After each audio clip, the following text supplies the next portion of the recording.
Joana Nobre, muito obrigada por estares aqui connosco nas M-Talks for All. Bem-vinda. Obrigada. A Joana é coordenadora de saúde familiar do Centro de Saúde de Porto Alegre, certo? Eu sou coordenadora de uma unidade de cuidados na comunidade do Centro de Saúde. E agora a pergunta é, como é que foi trabalhando onde estás e com as dificuldades que nem imaginamos que deves ter, a diferença entre este confinamento e tudo o que se está a passar agora e o que se passou em março? O que é que mudou essencialmente na tua vida? Um acréscimo grande de trabalho e também o cansaço começa-se a instalar, não é? Tanto em mim como nos colegas, a nível dos cuidados de saúde primários e também até dos colegas em termos dos cuidados hospitalares. E porque falamos todos uns com os outros, não é? E sentimos um bocadinho isso. E às vezes ficarmos um bocadinho chateados, revoltados com as pessoas quando não cumprem, quando vemos que claramente não cumprem as normas e que são essenciais para conseguirmos acalmar um bocadinho esta pandemia. Quando houve foi um acréscimo no trabalho que tivemos. O acréscimo no trabalho e uma revolta maior em relação àqueles que se chamam negacionistas, não é? Cumprem. As pessoas que Exato. não cumprem. Exato. O que é que será que tu achas que leva as pessoas ainda, essas pessoas que ainda pensam que isto é tudo uma fantasia, que não passa de uma gripe? Ana, eu não sei sinceramente se as pessoas acham que é uma brincadeira. O que eu acho é que passado este tempo todo e de vários meses de pandemia, as pessoas começam a ficar saturadas, eu percebo, não é? De terem que fazer uma série de restrições na sua vida e que não estavam habituados. Ter que usar máscara, ter que estarem fisicamente distantes das outras pessoas. Muitas das pessoas terem que estarem em layoff, estarem confinadas em casa, pessoas que até gostam imenso de sair. E, portanto, eu percebo que ao final de vários meses nestas situações, as pessoas começam a ficar saturadas, não é? E se calhar começa a acontecer aquele sentimento de, ok, isto é uma pandemia, mas até não me aconteceu nada a mim nem aos meus e, portanto, pode ser que eu vá conseguindo passar entre os pingos da chuva e pronto, já estou cansada disto, já não quero mais a máscara, já não quero mais o distanciamento e quero conviver com as outras pessoas e tenho saudades das outras pessoas. Mas a questão é que todos temos saudades, todos temos saudades daquele tempo em que éramos, como às vezes ouvimos algumas pessoas dizer, que éramos felizes e não sabíamos, quer dizer, ou seja, exato, que não tínhamos estas restrições todas e não tínhamos que nos estar a adaptar a uma pandemia, a uma situação nova. E, portanto, toda a gente está nesse bolo, não é? Seja as pessoas que estão que têm profissões consideradas como prioritárias nesta fase, seja pessoas que não estão nessa situação. Portanto, está toda a gente no mesmo mar, não é? Que é esta pandemia. Agora, toda a gente também tem que pensar é que temos que nos respeitarmos uns aos outros e sobretudo a nós próprios. E fazendo isso, nós temos aquele dever cívico de facto cumprir estas indicações, porque ao cumprir estamos a contribuir para um não avançar tão exponencial de uma pandemia que foi o que nós assistimos do Natal para até agora ao mês de janeiro, não é? E isso foi de facto triste.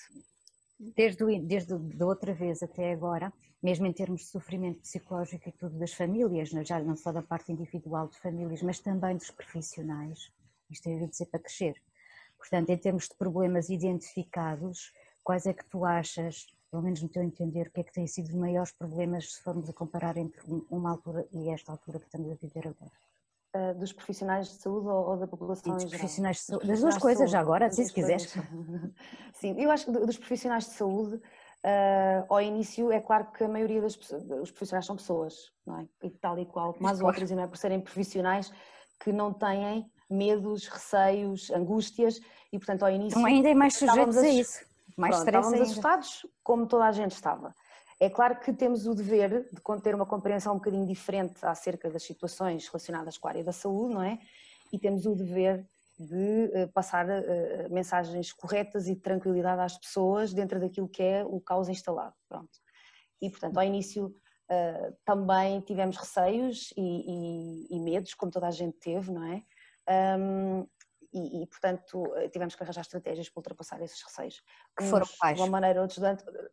Eu, pessoalmente, as estratégias que adotei, a primeira delas foi deixar ou limitar muito o tempo que passava a ver as notícias, nomeadamente nos órgãos de comunicação social. Não tenho nada contra órgãos de comunicação social e que isso fique bem explícito, mas acho que é um exagero a toda Há a montes de hora, gente a dizer isso. aquele bombardear de notícias e que nós víamos todos os dias e a toda a hora de mais não sei quantos casos no mundo, no início, não é? No primeiro confinamento, mais não sei quantas mortes no mundo, e nós, ok, quando é que isto cá chega, não é? E, portanto, aquilo é assustador, e como dizia agora há pouco tempo num artigo que vi do Dr. Vítor Cotovio, que ele falava da questão da obesidade informativa, eu acho que é um termo excelente para designar essa questão, porque de facto nós fomos todos atingidos por este tipo de obesidade. E, portanto, eu, para não chegar a ficar com esta obesidade informativa... Obesidade informativa, sim. É monotemático. Exato. Tentei, e foi a melhor coisa que fiz foi, eu só vou recorrer às informações que preciso estritamente para a minha atividade profissional e vou recorrer a fontes que fidedignas, não é? Portanto, DGS, a Organização Mundial de Saúde, e é aquilo que eu preciso para a minha atividade profissional. Não vou precisar de mais. E tenho que me proteger, porque senão já sabia que, inevitavelmente, toda a hora, notícias difíceis são angustiantes, provocam angústia nas pessoas, provocam tristeza e sentimentos de, eventualmente, a páginas tantas de uma eventual depressão, ou que a pessoa possa se sentir mais em baixo e pense que já está a ficar numa possível depressão. E consegues ainda fazer isso? Apesar deste forcing permanente, tudo que é que não há, é difícil fugir a isso. É difícil fugir, mas é verdade, é por todo lado, é na rádio, é na televisão, é em todo lado, mas cabe-nos a nós fazer esse tipo de proteção, não é? E, portanto, eu achei que para mim não era bom estar toda a hora a ser bombardeada com aquela informação. E, portanto, parei. Não via sequer aquelas conferências diárias da Direção-Geral de Saúde, nem sequer essas eu via. Limitava-me a ver uma vez por semana, chegava. Pronto, não era preciso mais. Depois toda a outra informação técnica tinha através das normas da Direção-Geral de Saúde e das indicações que íamos recebendo e que já era avassalador, porque agora era uma coisa, daqui a bocado já era outra e depois já vinha outra alteração e só isso era o suficiente para causar algum stress. Estar-me a submeter a outro tipo de informação, não. E também não ligar às informações como é que é isso, das redes sociais. Lidar com tanta informação e contra-informação como estás a dizer agora, Ao e início, as coisas a mudarem constantemente e sem saber exatamente isso é gerador de stress e de angústia também para os profissionais, porque estamos a organizar as coisas de uma maneira agora e depois, passado 1 ou 2 horas ou à tarde, já é de outra porque já vieram outras informações. Isso é fonte de stress. Mas temos que pensar, ok, isto é uma coisa nova para toda a gente e, portanto, sim senhora, agora, há bocado era assim, agora é de outra maneira, então vamos ter que organizar de outra maneira. Mas é cansativo, de facto é cansativo. Sim, e depois, e quando estás a fazer essa segunda coisa que já não era, que já era diferente, passa a ser uma coisa nova, mas mesmo quando estás a fazer a nova já estás a pensar, se calhar também não é esta e se calhar vai mudar outra vez. Sim, e já a páginas antes começamos a pensar nisso, que é, deixa lá ver quanto tempo é que esta coisa que estamos a reformular vai durar. Se calhar daqui a algumas horas ou amanhã já não é assim. Claro. Pronto, felizmente que algumas coisas não eram tanto assim, mas ao início foi muito, até porque era tudo novo para toda a gente. Pronto. Mas pronto, a estratégia que utilizei foi esta, de minimizar o tempo, de ver notícias relacionadas, porque era só Covid, não é? Parece que o mundo parou e só havia notícias Covid e portanto passei a fazer isso. E achas que mudou? Achas que mudou alguma coisa? Para agora, pouco. E, portanto, continuo com a mesma estratégia, é limitar o número de horas. E, portanto, acho que é muito útil para as pessoas que estão em casa, nomeadamente em confinamento. Eu não estive nessa situação, mas parece-me que pode ser muito útil não estarem toda a hora a verem, agora vem as notícias da hora do almoço, depois vêm as da noite exatamente igual, ou mais uma acrescenta ao outro, mas é sempre o mesmo martírio e as pessoas também se devem proteger, ou limitar a verem notícias uma vez por dia ou uma vez por semana e se calhar chega-lhes, pronto, não é? É uma ideia para quem está em confinamento. Estou a gostar muito, diz-me lá, mais estratégias. O que é que fizeste Pronto, mais? Entretanto, outra coisa foi reduzir as conversas sobre Covid-19, mesmo no primeiro confinamento logo, ao estritamente necessário, mesmo no serviço.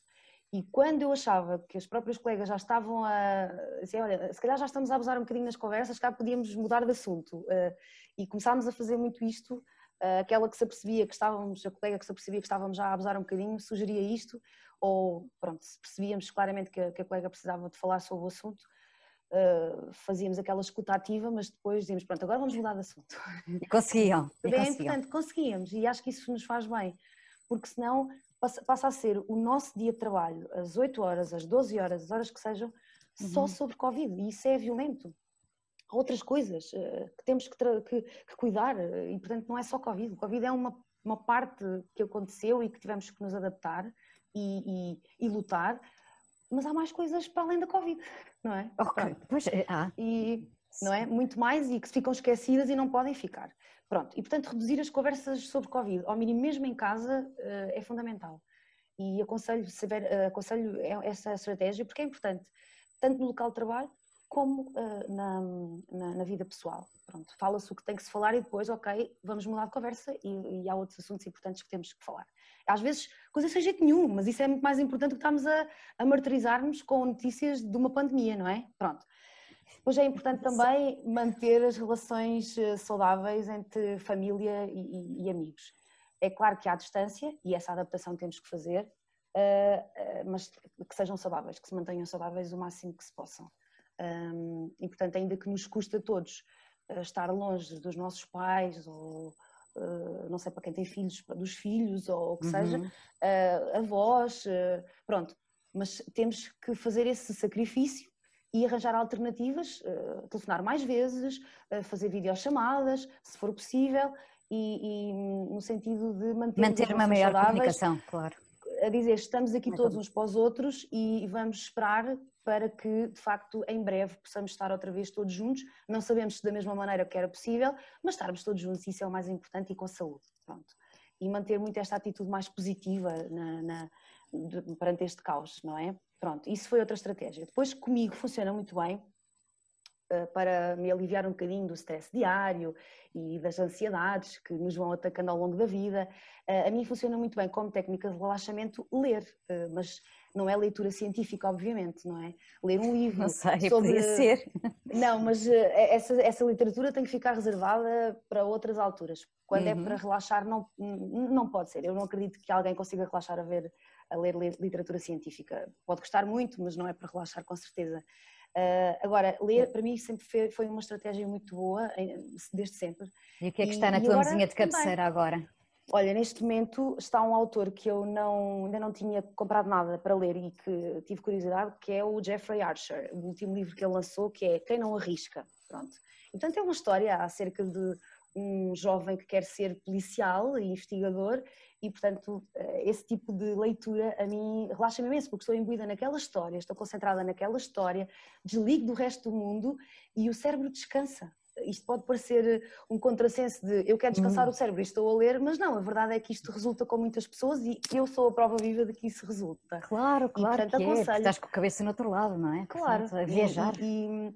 Inclusivamente, há uns tempos atrás, até curiosamente, li um artigo, já não me lembro em que revista, que alguns psiquiatras em Inglaterra receitavam livros para que as pessoas lessem um livro como estratégia para melhorar a depressão e melhorar outras sintomatologias relacionadas com a ansiedade, etc. E eu achei curioso porque comigo resulta e, portanto, nunca ninguém me tinha prescrito, acho que fiz uma autoprescrição e que surtiu efeito até aos dias de hoje.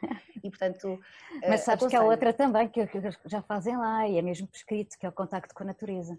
Sim, exato. Que é mesmo obrigatório a pessoa ter contacto com a natureza, porque quem vive nas cidades muitas vezes não tem de tudo. Não é fácil, não é, mas quem vive no campo, como é o meu caso, é um bocadinho mais fácil. Mas pronto, aí é fácil, pois já, privilegiada. É mesmo, verdade, verdade. Pronto, mas o ler também é outra estratégia que eu utilizo e aconselho, que quem nunca experimentou, que experimente, porque provavelmente vão gostar. E além de que mantém o nosso cérebro também ativo, de uma forma mais positiva e relaxada, e isso é importante. Outra estratégia que também gosto muito e sei que há muitas pessoas que o fazem é ver séries ou um filme daquelas coisas que nós mais gostamos, não é? E dentre temáticas que gostamos, isso também acaba por ser um tempo em que estamos imbuídos naquela série ou na história daquele filme e também acaba por nos relaxar a cabeça, não é? Então vai, agora conta-me qual é que estás a ver agora. A série Virgin River, sou assim uma romântica e portanto gosto muito de ver esse tipo de séries para relaxar um bocadinho e essa agora estou a ver a segunda temporada e portanto vou vendo aos poucos e é a série que estou a ver agora.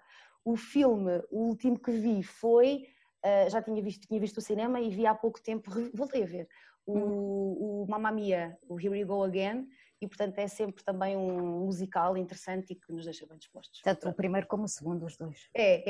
E para quem gosta do género, acho que foi pronto, agora foi o último filme que revi e gostei de voltar a rever.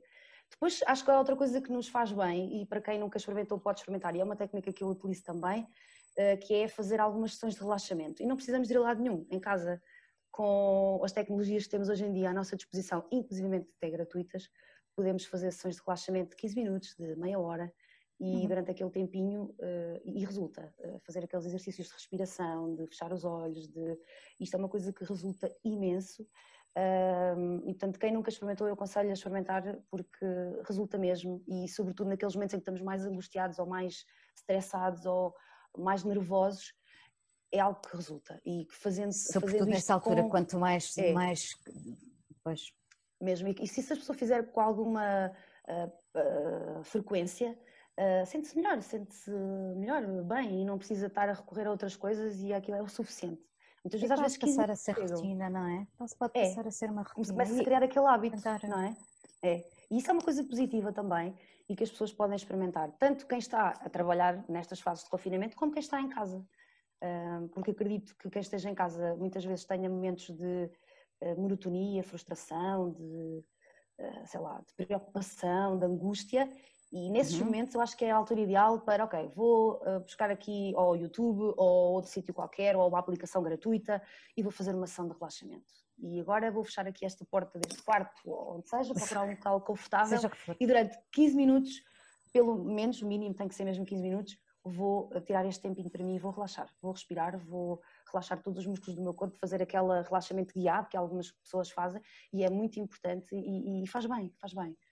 Sinceramente, é a parte em que, quando estás pior, é quando menos te vais lembrar de fazer isso. Se calhar podias pôr um post-it nas portas ou qualquer coisa. Atenção a mim própria, olha, exatamente, é a hora de fazer isso, ou qualquer coisa assim, um lembrete mesmo. E se a pessoa não até pode começar a fazer sem ter a necessidade de propriamente sentir aquela angústia naquele momento que vou fazer. Se criar, como a Ana dizia, se criar aquele hábito, nessas alturas vai-se lembrar facilmente que pode. A tua como prevenção até, depois já não é, porque...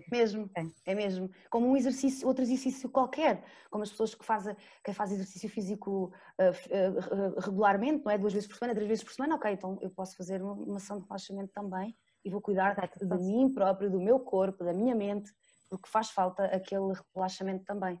E eu gosto muito e aconselho, e para mim também surte muito efeito, não só em alturas mais estressantes, mas noutras, ok, hoje é dia de fazer uma sessão de relaxamento, vamos lá, pronto. E podemos fazer, e acho que até é interessante fazer, quem tem filhos, por exemplo, não é?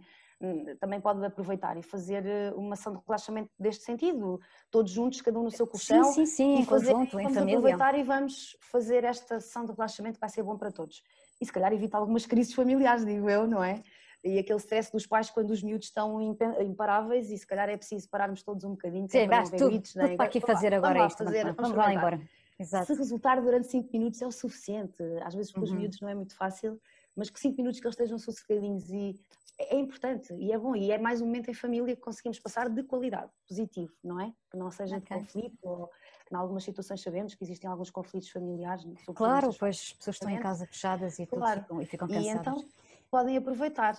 Pronto, outra coisa que foi curioso no primeiro confinamento que eu redescobri, e que pode servir para algumas pessoas, foi outra estratégia e que também resulta comigo, foi lembrar, fiz uma formação nessa altura e fizemos uma atividade que foi fazermos uma pintura, pintarmos com lápis de cera, com lápis de cor, e era uma coisa que eu já não fazia desde a infância.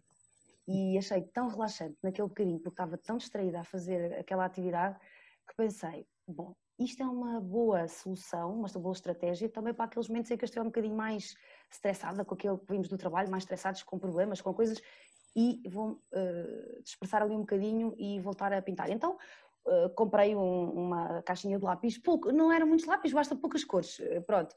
E uns livros de mindfulness, de pintura, e comecei a fazer esse tipo de pinturas. Mas não precisamos gastar dinheiro, pronto. Em casa com o que tivermos, e ir imprimir algumas imagens que achamos engraçadas para colorir, e há gratuitamente na internet também, e podemos imprimir e pintar em casa. E, portanto, é interessante voltarmos a reviver estes momentos de infância em que somos tão felizes e que nos relaxa tanto, que na altura, se calhar, nós quando somos pequenos não pensamos nisto dessa forma, mas agora, se experimentarmos, se calhar vamos relembrar momentos felizes e vamos nos sentir um bocadinho melhores naqueles momentos em que estamos menos bem. e isto pode ser importante e até pode também ser uma atividade que podemos fazer também em família, de qualidade, não é? Haja crianças pequenas ou não, e para quem gostar, ou para quem nunca experimentou, pode experimentar e se gostar, exatamente, aderir. Começar a fazer e aderir. Obrigadíssima por ter estado connosco, foram imensas as sugestões e a mostra de como é possível a resiliência realmente, apesar de tudo, mesmo estando na frente como tu estás. Nestas alturas de estejamos nós a trabalhar na linha da frente ou na segunda linha, ou estejamos nós a trabalhar numa linha mais atrás porque temos de estar em confinamento, quem é preciso estar, porque também está a trabalhar numa linha da frente diferente, não é? Eu acho que são sempre estratégias importantes experimentarmos, porque eu nunca experimentei fazer yoga nidra, por exemplo, foi outra coisa que também experimentei, que é aquele yoga de relaxamento. E não é pela própria filosofia do yoga, mas pelo relaxamento. E, portanto, experimentei, gostei e é uma coisa que é sempre importante nós experimentarmos coisas novas no nosso dia-a-dia, não é? Já dizia o Gandhi, não é? Que devemos fazer alguma coisa nova todos os dias e é importante darmos essa abertura. E quem está em confinamento, então, acho que tem mais tempo para isso, infelizmente, por um lado, não é? Ou seja, apesar disso, tudo pode sair da zona de conforto, mesmo estando na zona de conforto. É importante sairmos da nossa zona de conforto e muitas vezes o sair da zona de conforto não tem que ser uma coisa negativa, é uma coisa até positiva. Não é? Exatamente. É crescimento, é lidar com esta negatividade da pandemia, mas transformar isso em algo positivo. Não é? E não aprender, tudo negativo. ao fim e ao cabo. Sim, lidar com isso. E é importante nós lidarmos com as coisas, sentirmos as coisas para as conseguirmos ultrapassar. E tirarmos um ensinamento positivo. É claro que pessoas que estejam numa situação difícil de, eventualmente, layoffs, desempregos, é de facto uma angústia muito grande, mas provavelmente é uma oportunidade para sair da sua zona de conforto, da área profissional e procurar outros rumos, não é? É como sempre, é uma questão de perspectiva, não é? Uma maneira de olhar para as coisas, tens sempre duas. Mesmo. E temos que ser positivos o mais possível, sabem? Basta a negatividade da situação, não é? Se nós ainda interiorizarmos aquela negatividade... Sim, porque essa já é um dado adquirido, o resto já não, depende já de nós, não é? Claro, a situação nós não conseguimos mudar, não é? Conseguimos mudar só naqueles comportamentos que nos são pedidos. Agora, o que é que nós podemos mudar? É a forma como vivenciamos essa situação. E para o nosso bem e para o bem da nossa saúde mental, é bom que tiremos partido das coisas positivas destas situações e estes ensinamentos. E passemos isso às gerações mais novas, para quem tem filhos, não é? Para quem tem familiares mais pequeninos, também para eles próprios terem esta capacidade de resiliência e de crescerem e de sentirem. Também é importante sentirem frustração, é importante sentirem que estão aborrecidos em casa, porque têm que saber lidar com isso, porque na vida nós vamos ter muitas situações assim. São sentimentos que existem, não é? E se os lidarmos com eles e os sentirmos, vamos conseguir arranjar alguma estratégia, adequar aquela que será melhor para nós, para conseguirmos ultrapassar isso e digerir isso, não é? De uma forma positiva. Pronto. Olha, obrigadíssima por ter estado connosco mesmo, foi ótimo e temos aqui imensas sugestões, todas elas fabulosas. Obrigadíssima pelo teu tempo, disponibilidade e corra tudo bem. Obrigada para todos nós, não é? Corra tudo bem para todos nós e espero de facto que algumas destas estratégias façam sentido para as pessoas e que pelo menos consigam adotar uma delas e dizer, olha, afinal aquela que foi ali falar tem razão, isto resultou afinal. E espero que sim. Esperemos que sim, com a certeza absoluta. E saúde é o que eu costumo dizer, saúde da boa é que faz falta para todos nós. Saúde da boa para todos. Beijinho grande, obrigadíssima. Obrigada, Ana. E queria felicitar-vos por estas M-Talks for All, porque acho que são muito importantes para toda a gente. Obrigada. E que continuem, de facto, tanto o Festival Mental como estas conversas, porque são muito importantes para toda a gente e até para as pessoas perceberem que ninguém está sozinho, estamos todos no mesmo mar. Estamos aqui todos a fazer a mesma coisa. Resiliência é assim mesmo. Um beijinho grande. Um beijinho, obrigada.